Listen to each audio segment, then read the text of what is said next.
In this episode of Down to Earth, California is drying up as extreme conditions intensify.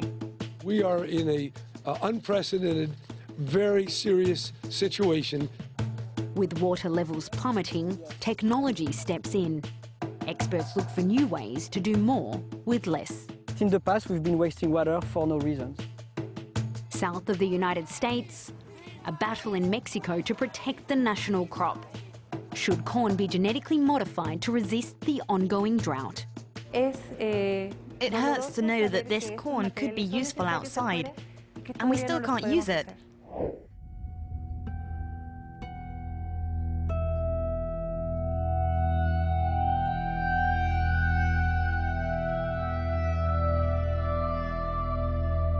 We're down to earth in drought-crippled California in the United States. I'm standing on the bed of Lake Mendocino, 3/4 empty and a powerful symbol of the state's water crisis. After one of the driest periods here in history, 2014 is on track to be the hottest since records began. How do we adapt to these extreme climate conditions, which may, in fact, be here for good?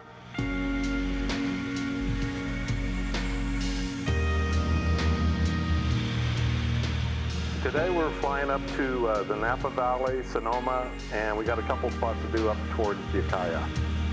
High up over California's most prestigious vineyards, a plane with built-in cameras is offering a snapshot of the landscape. Aerial imagery that helps to pinpoint water levels, dry spots, and the general health of the crops below. Look, it's the airplane. Yeah. It's taking the photographs of the vineyard. Yeah, we should see the big picture soon. Two different men, two different sets of expertise. On the left, Ron Nicholson, American vineyard owner. By his side, Thibaut Scolache, French specialist in viticulture. The pair are turning to technology to measure a plant's water needs, dismissing the age-old method of observation, like the way a leaf shrivels in heat. You may very well see the leaf looking like they are experiencing drought, when in fact it's just the lack of moisture into the air that makes the leaf looking like the plant is thirsty. So that's why it's extremely difficult to rely upon a visual cue, because you may take the wrong decision based on you thinking you are smarter than the plant. You have to pay respect to the plant. Yeah. Thibaut says instead we should ask the plant directly, and it's not as difficult as it sounds. So this is where you conduct the diagnosis, you might say? Exactly. Among other methods, his team from Fruition Sciences use these biosensors connected directly to the vine. Here they measure what's known as sap flow to determine how much water the plant has lost. Why is that useful? It's useful because some plants use too much water, some plants use not enough water. So we are just trying to find the sweet spot below which it's necessary to irrigate. And what have you found here at this vineyard? We found out that in this vineyard there was sufficient water in the root system to supply the plant with water without any irrigation. So what's that saying? That's saying that in the past we've been wasting water for no reasons. For each hectare, one Olympic-sized swimming pool was being squandered every year. Today, 100 vineyards in the region are trialling the technique, starting at around $600 per hectare per year. It ain't cheap, but to me, nothing in life that's worthwhile is going to be free. Fruition's information has really given us the confidence in turning the water off. In September, weather forecasters dimmed hopes this winter will bring California its much-needed heavy rains.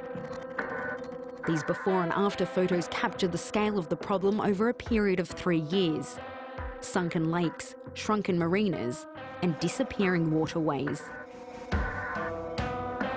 Earlier this year, Governor Jerry Brown declared a state of emergency before inviting the president to see for himself. California's living through some of its driest years in a century. There has to be a sense of urgency about this. Since 2012, the situation has escalated. Today, 100% of California is in some kind of drought, more than half of it deemed exceptional.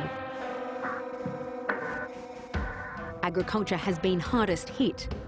Thousands of hectares have been left fallow. San Francisco has joined other cities in imposing strict water restrictions on its residents. At the University of California, Berkeley, scientists are exploring whether this could be the worst drought ever. Lynn Ingram is a climate historian. We've got some sediment cores from San Francisco Bay. We put these together, you know, we kind of piece them together, and we usually go back maybe 5,000 years of climate history. In the past, droughts have come and gone, some even lasting a century. But there's one major difference with current droughts: the temperature. In the past, we've seen a natural cycle of wet and dry with droughts. But on top of that now, we've got warming as well. And so we could kind of have a double whammy. You know, both are operating and we don't know exactly how those will interact. In the short term, it means water levels head south in a hurry. This is Mill Creek, or what's left of Mill Creek, a popular haven for salmon in California's Sonoma County. Normally, this time of year, you would have water in this creek, and the water would be deep enough and flowing fast enough that you could have salmon migrating upstream and spawning in these areas, spawning in the headwaters. But there is no water. There's no evidence of, flowing water. You know, if I told you there hadn't been water here in 5 years, I mean, that would be believable. This graph shows the region's rainfall over the years. 2013 was the driest in more than a century. The consequences are being seen here at this fish hatchery set up in 2001. Hey, Neil. Hi, Ben. How you doing? How you doing? Thanks for coming up. Hey, great to see you, man. Thanks for having us up. Yeah, you want to check out some fish? Yeah. All right. Inside, fish biologists are breeding coho salmon, a species once so endangered there were only a few adult pairs left in the wild. These are juvenile coho salmon, and they're set to be released here in the next month or two. We usually wait until the good fall rains come to fill up all the creeks, and we just haven't gotten that yet. These salmon will swim from the creeks to the ocean before returning upstream to lay their eggs. And while the results in the past have been positive, last year fewer fish survived. They need high-quality cold water to survive and to thrive, and if they don't get that, a recovery program like ours is going to always have an uphill battle. Other salmon, however, are hitching a ride. This year, Californian hatcheries trucked a record number of fish to the ocean, a 4-hour drive that would have normally taken 3 weeks to swim if they made it at all. The cost $500,000 for 12 million extra fish, but it's a drop in the ocean compared to California's agricultural losses, estimated at $2.2 billion this year alone.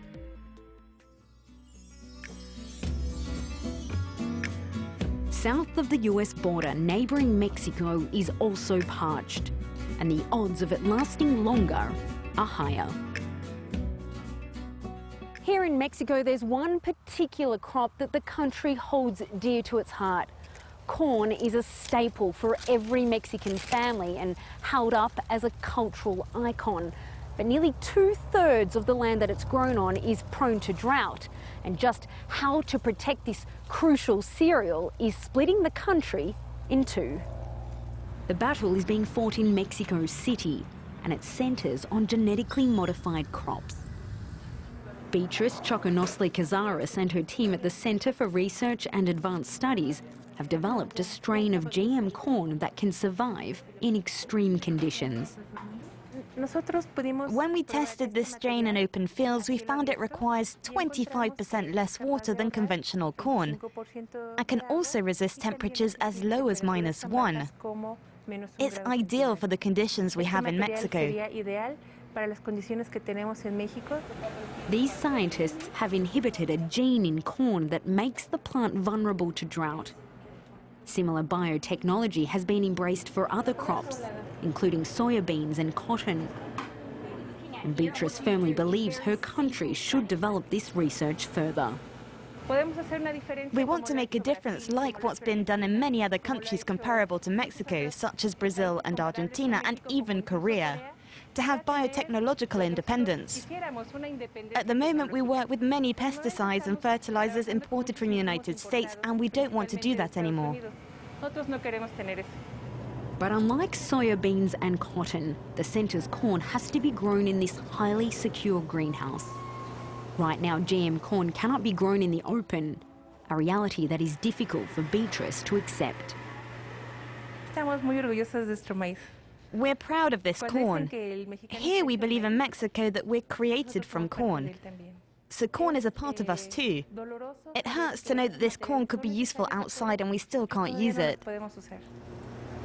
While Beatrice and her colleagues have nothing to gain financially from GM corn, others do. May 2013. Thousands hit the streets of Mexico to protest against Monsanto and DuPont Pioneer, multinational companies that have been pushing for the right to grow GM corn here commercially. A group of farmers, environmentalists and artists launched a class action to halt the efforts of the biotech giants. The judge ruled in favour of the opponents and a moratorium was issued. Victor Suarez Carrera was among those spearheading the lawsuit. Mexicans don't normally have much confidence in their legal system, but today this federal justice building represents hope for the protection of our rights. The moratorium is temporary. Monsanto has since launched a blizzard of legal challenges. The final decision could take months or years. We can't let our Mexican heritage, which is also part of a world heritage developed by indigenous cultures and communities over 8,000 years, be seized, privatized, and contaminated for the gain of a few industry giants like Monsanto, Dow AgroScience, and Pioneer. We're not only doing this for the Mexicans of today, but also for generations of Mexicans in the future.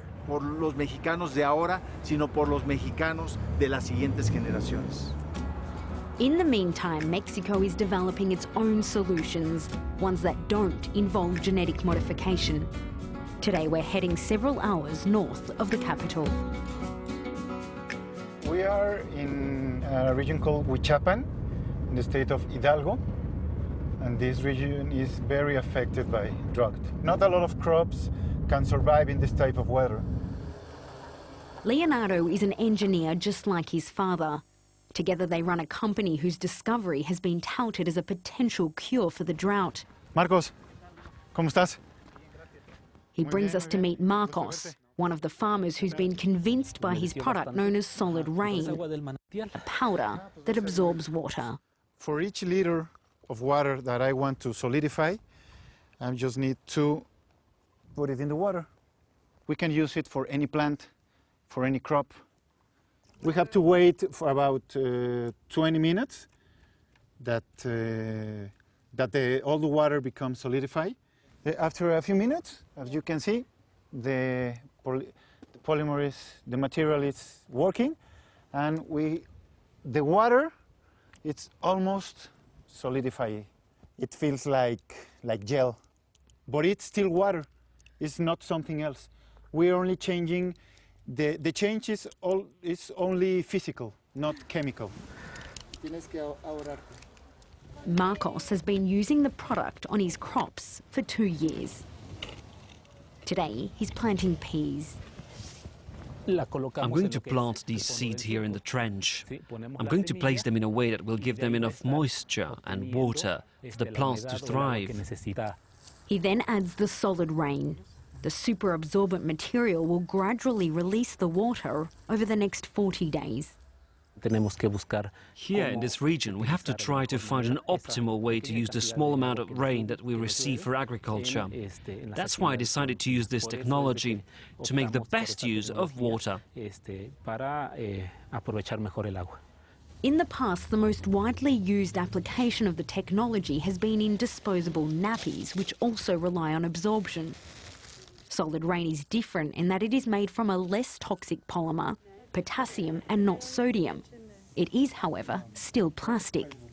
It's a plastic, but it's not dangerous, it's biodegradable, and it's not water soluble. After 10 years, it will be completely harmless.